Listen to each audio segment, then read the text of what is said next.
Hello everyone, welcome back to my channel. WBJ 2026 का paper over हो चुका। अब तक बहुत सारी रिव्यूज आ चुकी हैं यूट्यूब पे WBJ के पेपर को लेके। बहुत से एडुकेटर ने पेपर को बहुत टफ बताया, कुछ मॉडरेट बोल रहे हैं, कुछ बोल रहे हैं मॉडरेट टू डिफिकल्ट की कैटेगरी में फॉल करता है पेपर। चलो समझते हैं लिटरली पेपर था कैसा। क्या मॉडरेट था, क्या डिफिकल्ट था, या फिर मॉडरेट टू इजी के बीच में था। उसके बाद समझेंगे कि क्या कट ऑफ जा सकता है, क्या जादवपुर कलकत्ता यूनिवर्सिटी का कट ऑफ जा सकता है। ये वीडियो थोड़ी देर से आ रही है, पेपर 2 दिन पहले हुए हैं। मुझे वीडियो उसी दिन बनाना चाहिए था, but due to health reason ये वीडियो 2 दिन बाद आ रही है। बट अगर तुमने इससे पहले भी रिव्यूज देख रखे हैं, मैं यही रिकमेंड करूंगा 10 मिनट इन्वेस्ट करके एक बार देख लो। बहुत बेनिफिशियल होगा तुम्हारे लिए। बहुत कुछ ऐसी बातें तुम्हें पता चलेगी जो औरों की वीडियो में तुम्हें नहीं बताई गई होगी या फिर तुम नहीं जान पाए होगे। तो without wasting a time video को स्टार्ट करते हैं।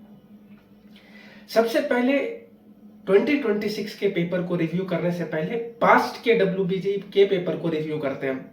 पिछले 3 से 4 सालों में तुम देखोगे या पिछले 5 से 6 सालों में तुम WBJ का पेपर देखोगे, मैथ्स हमेशा से टफ आया।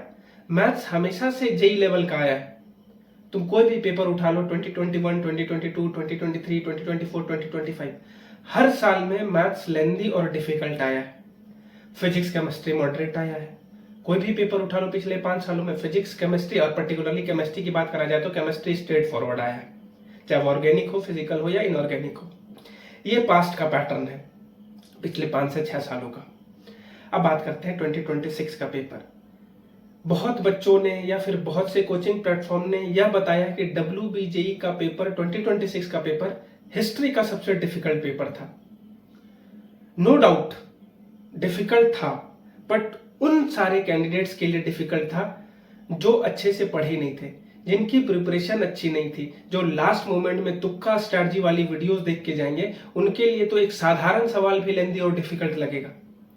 तुम्हें क्या लगता है, ये जो पेपर तुम लिख के आए हो, इसमें से बच्चों का 100 में 78 नहीं आएगा, मैथ्स में 88 नहीं आएगा, 92 नहीं आएगा, डेफिनेटली आएगा। कोई सा भी पेपर हो, कैसा भी पेपर हो, स्कोर करने वाले बच्चे स्कोर करेंगे।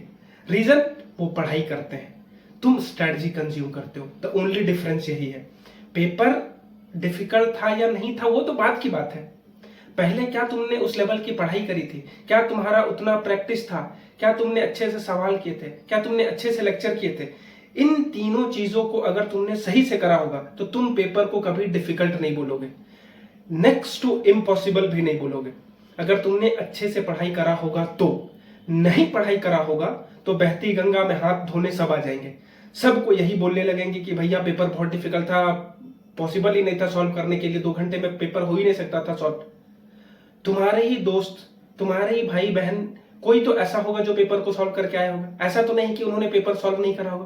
पेपर सॉल्वेबल था। मैं मानता हूं कि कुछ section of the paper extremely difficult था, I accept, but completely difficult तुम बोलो कि मैथ्स का पेपर नेक्स्ट टू इम्पॉसिबल था, नहीं कर सकते थे, ऐसा नहीं है। तुम ये इसलिए बोल पा रहे हो क्योंकि तुम्हारी प्रिपरेशन अच्छी नहीं थी। और जिनकी प्रिपरेशन अच्छी नहीं होती वो एग्जाम हॉल से बाहर आने के बाद सबसे पहले यही बोलते कि पेपर डिफिकल्ट है। और इन्हीं सारी बातों को सुन के एक एवरेज बच्चा, एक बिलो एवरेज बच्चा जिसका ऑलरेडी पेपर खराब गया, जिसकी प्रिपरेशन अच्छी नहीं है, वो भी बोलने लगता है कि भैया पेपर तो बहुत डिफिकल्ट था, सॉल्व नहीं कर सकते थे। भाई तुमने पढ़ा नहीं है। तुम जब पढ़ोगे नहीं, अच्छे से लेक्चर अटेंड नहीं करोगे, प्रॉब्लम प्रैक्टिस नहीं करोगे, तुम्हारे लिए बोर्ड लेवल का सवाल भी डिफिकल्ट लगेगा। और यही पेपर में होता है। पेपर जितना डिफिकल्ट रहता नहीं उतना डिफिकल्ट लोग बताते हैं, क्योंकि बच्चे पढ़ के नहीं जा रहे हैं। अब जो बच्चा एग्जाम के 2 दिन पहले तुक्का वाली स्ट्रेटजी देख रहा होगा, उसकी प्रिपरेशन कितनी ही अच्छी होगी, उसके लिए साधारण पेपर भी डिफिकल्ट बच जाता है। तो ऑन एन एवरेज कैसा था फिर पेपर मैथ्स का? मैं बोलूंगा 60% ऑफ द जो सवाल थे वो इजिली तो नहीं, बट एक एफर्ट के साथ कर सकते थे बच्चे जिनकी प्रिपरेशन अच्छी थी। 40% ऑफ द सवाल था जो टाइम कंज्यूमिंग भी था, लेंदी भी था, और डेप्थ कॉन्सेप्ट की रिक्वायरमेंट थी। और डेप्थ कॉन्सेप्ट की रिक्वायरमेंट हमेशा से रही है मैथ्स के पेपर में, WBJ में। तो डेप्थ कॉन्सेप्ट तुम्हें करके जाना ही होगा। तो जो बच्चे फ्यूचर में WBJ की प्रिपरेशन करना चाहते हैं उनको बस यही बोलूंगा, मैथ्स में तुम सोच लो कि एडवांस लेवल का पेपर आएगा मैथ्स का, क्योंकि मैथ्स हमेशा से इजी नहीं आया और कभी भी इजी नहीं आएगा, ये क्लियर है। फिजिक्स केमिस्ट्री की बात करते हैं। पर्सनली मेरे अकॉर्डिंग केमिस्ट्री इजी था बॉस। केमिस्ट्री में ऑर्गेनिक के भी सवाल इजी थे, इनऑर्गेनिक के भी सवाल इजी थे और फिजिकल के भी सवाल इजी थे। मैं केमिस्ट्री को कभी डिफिकल्ट नहीं मानता WBJ में। इस बार भी केमिस्ट्री का पेपर इजी टू सॉल्व था। अगर तुमने अच्छे से पढ़ा होगा, एनसीईआरटी अच्छे से करी होगा, अपने कोचिंग के लेक्चर को अच्छे से करा होगा, तो केमिस्ट्री तुम इजिली 25 से 30 का राउंड स्कोर कर लोगे। फिजिक्स मॉडरेट, फिजिक्स को मैं मॉडरेट बोलूंगा, not easy not difficult, moderate. If you have done the concept, depth में कॉन्सेप्ट तुमने करा होगा, पीवाईक्यू अच्छे से किए होंगे, टेस्ट अच्छे से दिया होगा, मॉक टेस्ट प्रॉपर तुमने फॉर्मूला रिवाइज करा होगा फिजिक्स का, तो फिर फिजिक्स तुम अच्छा करके आए होगे। 20-25 वहां भी तुम स्कोर कर लोगे, अगर तुमने अच्छे से फिजिक्स को पढ़ा था तो ये था basically overall review physics chemistry maths का। मैथ्स को मैं बहुत डिफिकल्ट नहीं बोलूंगा, but slightly difficult as comparison to past. पिछले 5 से 5 सालों का पेपर देखा जाए मैथ्स का, तो इस ईयर का पेपर थोड़ा डिफिकल्ट था। बट अगर किसी ने अच्छे से पढ़ाई करी होगी, डेप्थ में कॉन्सेप्ट को पढ़ा होगा, तो वो बच्चा इजिली पेपर को अच्छे से करके आया होगा। ये तो रहा पेपर का ओवरऑल रिव्यू। अब बहुत से क्रिएटर या बहुत से यूट्यूबर यह बोल रहे हैं कि क्योंकि पेपर डिफिकल्ट था तो कट ऑफ में एक ड्रास्टिक ड्रॉप आएगा। क्या इसके पीछे रियलिटी है?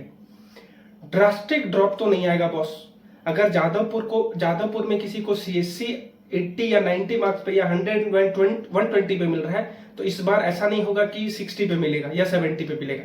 अगर 120 पे सीएससी मिल रहा है किसी को जादवपुर में, तो हो सकता है इस बार 115 या 110 में मिलेगा। बहुत ड्रास्टिक ड्रॉप नहीं आएगा कट ऑफ में, ये क्लियर समझ लो। बहुत ड्रास्टिक ड्रॉप नहीं आने वाला है, क्योंकि यही पैटर्न है WBJ का। WBJ एक अनप्रिडिक्टेबल एग्जाम है, कुछ भी तुम प्रिडिक्ट नहीं कर सकते हो। कब एडमिट कार्ड आएगा, कब पेपर होगा, कैसा पेपर होगा, कुछ भी प्रिडिक्ट नहीं किया जा सकता है।